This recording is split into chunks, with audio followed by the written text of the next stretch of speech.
அந்த 9 பேர். இந்திரா சௌந்தரராஜன். அத்தியாயம் 1. ஒன்றது சூரியன்.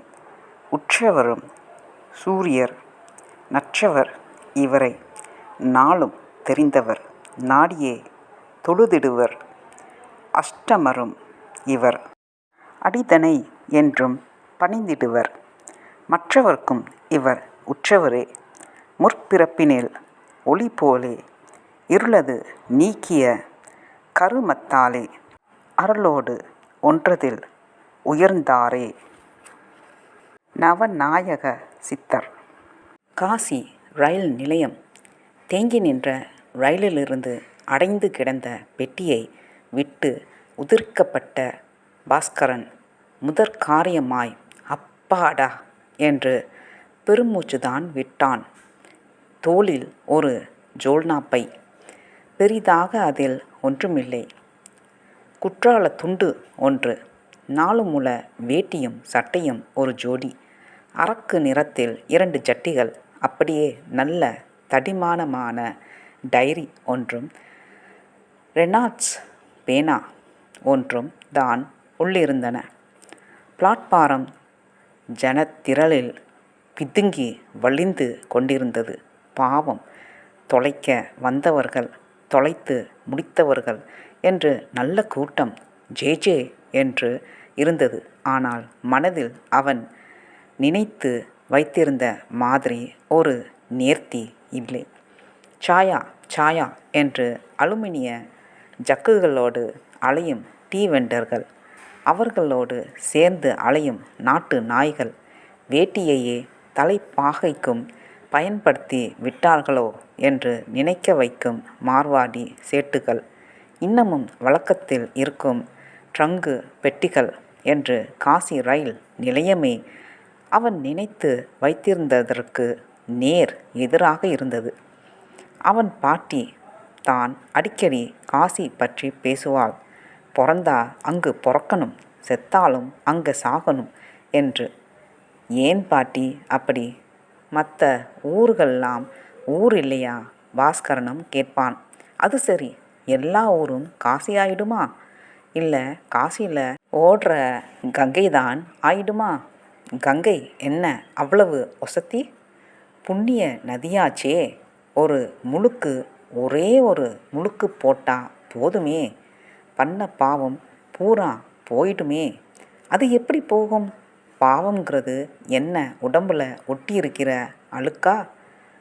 கங்கை ஆற்றுல மூழ்கின உடனே கரைஞ்சு போகிறதுக்கு? ஏகடியம் பேசாதடா. இந்த மண்ணுல பிறந்த ஒவ்வொருத்தனும் சாகிறதுக்குள்ள ஒரு தடவை கங்கையில் குளிச்சிடணும், தெரிஞ்சுக்க. அது என்ன கட்டாயம்? பாவம் தொலைய வேண்டாமா? திரும்ப திரும்ப பாவம் பாவம்னே பேசு. அதில் குளிச்சா பாவம் போயிடும்னா இந்தியாவில் பாவிகளே இல்லாமலா போயிடுவாங்க?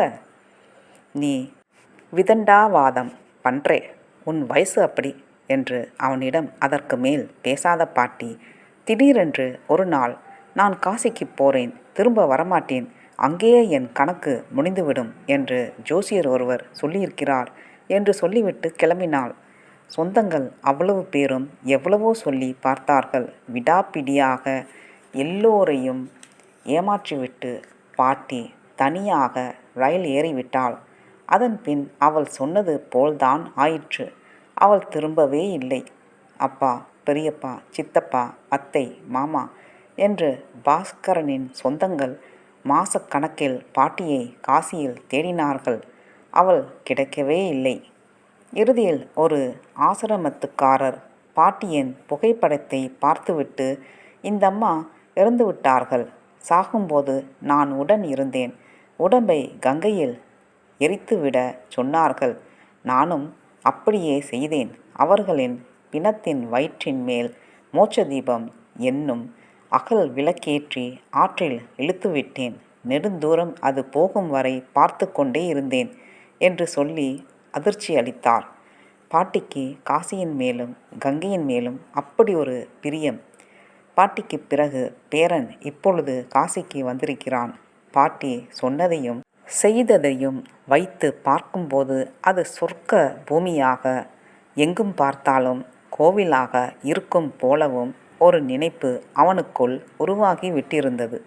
ஆனால் இப்படி ஒரு அழுக்கு ஊராக, தேர் திருவிழா கூட்டம் போல ஒரே சலசலப்போடு இருக்கும் என்றெல்லாம் அவன் நினைத்திருக்கவில்லை. முதல் கோணல் முற்றும் கோணல் என்பார்கள். அவனுக்கும் அப்படித்தான் இருந்தது. ஸ்டேஷனை விட்டு வெளியில் வந்தால் ஏராளமாய் குதிரை வண்டிகள், அறத பழசாய் பெயிண்ட் உதிர்ந்த ஆட்டோக்கள், சற்று பெரிய டப்பாக்கள், நசுக்கி பிடித்து அதில் ஏறி அமரும் ஜனக்கூட்டம் அவனுக்கு வியர்த்தது. யாரை பார் ஓடிக்கொண்டிருந்தார்கள். ஓரளவு எல்லா பிரதேச மக்களையும் பார்க்க முடிந்தது.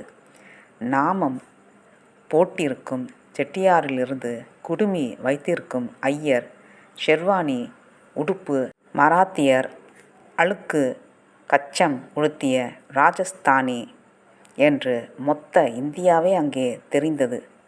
ஒரு டபடபா ஆட்டோவில் ஏறி அமர்ந்தான்.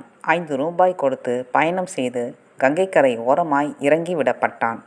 பாட்டி மிக நம்பிக்கையாய் வர்ணித்த கங்கை நதியை காணும் ஆவலும் கண்ணில் மின்னிக் கொண்டிருந்தது. இமயத்தில் உற்பத்தி ஜீவநதி, மீன்களோடு முதலைகளும் நீந்தும் ஒரு அதிசய நதி. தண்ணீர் கல்கண்டாய் இனிக்கும்.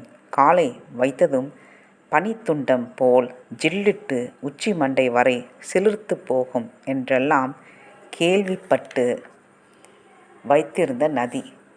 அசை போட்டபடியே நடந்தான். நிறைய பிச்சைக்காரர்கள் அவன் நடக்கையில் குறுக்கில் கை நீட்டினார்கள். கால் உள்ளவர், இல்லாதவர், தொழுநோய்க்காரர், கூன் விழுந்தவர் என்று பிச்சைக்காரர்களில் கூட 1000 ரகங்கள். பாவம் தொலைக்க வருபவர்கள் தர்மம் செய்தாக வேண்டும் என்பது ஒரு ஐதீகம் போலவும், அந்த தர்மத்தை பங்கு போட்டு கொள்ளவே இவ்வளவு பேர்களும் அங்கே திரண்டுவிட்ட மாதிரியும் தோன்றியது. ஒரு ஹிந்தி சப்தம், பிதாஜி, மாதாஜி, பையா என்று விதவிதமாய் குரல்கள் கொஞ்சம் எரிச்சலாகவும் கொஞ்சம் சிரிப்பாயும் கூட இருந்தது. தொலைவில் கங்கையும் அதன் கல்படித்துறைகளும் தெரிந்தன. அந்த படித்துறைகளை ஒட்டி கூம்பு கூம்பாய் கோவில்கள். அதில் காவிக்கொடி பறந்து கொண்டிருந்தது. நிறைய பண்டாக்களை கையை பிடித்து இழுக்காத குறையாக தர்ப்பணத்திற்காகவும் திவச காரியத்துக்காகவும் வேட்டை நாய்கள் போல பாய்ந்து கொண்டிருந்தனர். எல்லாமே வினோதமாக இருந்தது. தோளில் ஜோல்னா தொங்க படிகள் மேல் நின்றவன் ஓடி வந்தபடி இருக்கும் கங்கையை பார்த்தான். காவேரியை, தாமிரபரணியை, வைகையை பார்க்கிற மாதிரிதான் இருந்தது. இதில் அவைகளை விட இதை எதன் பொருட்டு ஒசத்தி என்று கூறி வைத்திருக்கிறார்கள்? மனிதர்களின் ஜாதியை விதித்து உயர்வு தாழ்வு கற்பித்தவர்கள் தண்ணீரிலும் அதை விடவில்லை என்றுதான் தோன்றிற்று. இப்படி சமூக சிந்தனையாளன் போல யோசிப்பதற்காகவா பாஸ்கரன் காசிக்கும் அங்குள்ள கங்கை கரைக்கும் வந்திருக்கிறான்? இல்லை, 30 வயதிலேயே பக்தி முற்றிப்போய் கங்கையில் குளிக்க வேண்டும் என்பது அவன் ஆசையா? நெடுநேரம் கல்படி மேல் நின்று கொண்டு ஓடும் கங்கை ஆற்றையே பார்த்து கொண்டிருந்தான். அநேகம் பேர் ஆவலாதியோடு அவன் பார்க்க மூழ்கி மூழ்கி எழுந்தபடி இருந்தனர். சிவசிவா என்றும் ராம் ராம் என்றும் கோஷம் போட்டபடி கைகளை கூப்பிக்கொண்டு மூழ்கி எழுந்தவர்களை எல்லாம் பார்க்க பார்க்க வேடிக்கையாக கூட இருந்தது. இதில் தொப்புளை தொடும் தாடியோடு பல சாமியார்கள் வேறு. கையில் ஆள் உயர சூலாயுதத்தை பிடித்து கொண்டு கேலண்டரில் பார்த்த பரமசிவனைப் போலவே திருசடை முப்புரி என்ற விதம் விதமாய் தெரிந்தார்கள். நடுவில் வயிற்றின் மேல் மோட்ச தீபம் எரிய சில பிணங்களும் மிதந்து கொண்டு போயின. அதை பார்த்து யாரும் லஜ்ஜைப்பட்ட மாதிரியே தெரியவில்லை. ஒதுங்கி வழி விட்டுவிட்டு மீண்டும் மீண்டும் மூழ்கி எழுந்தார்கள். பாஸ்கரனுக்குள் அவனது கற்பனைகள் எல்லாம் அழிந்து கொஞ்சம் சுத்தமான கூவம் ஒன்று ஓடுகிற மாதிரித்தான் தோன்றியது. வாழப் பிடிக்கவில்லை, செத்துத் தொலைவோம் என்று அவன் முடிவெடுத்தபோது காசியும் கங்கையும் தான் அவன் கண்ணில் விரிந்தன. பாட்டி வேறு அவைகளை பற்றி சொல்லி மனதில் ஏராளமான பதியன்களை போட்டிருந்தது வசதியாக போயிற்று. நடுநடுவே தற்கொலை செய்து கொள்பவர்கள் ஆவி பேயாக அலையும் என்று கேள்விப்பட்டது வேறு கொஞ்சம் பல்லிடுக்கு தேங்காயாக நிரடிற்று. உயிரோடு இருக்கும்போதுதான் வெற்றி என்பதே வாழ்நாளில் இல்லாமல் போய்விட்டது.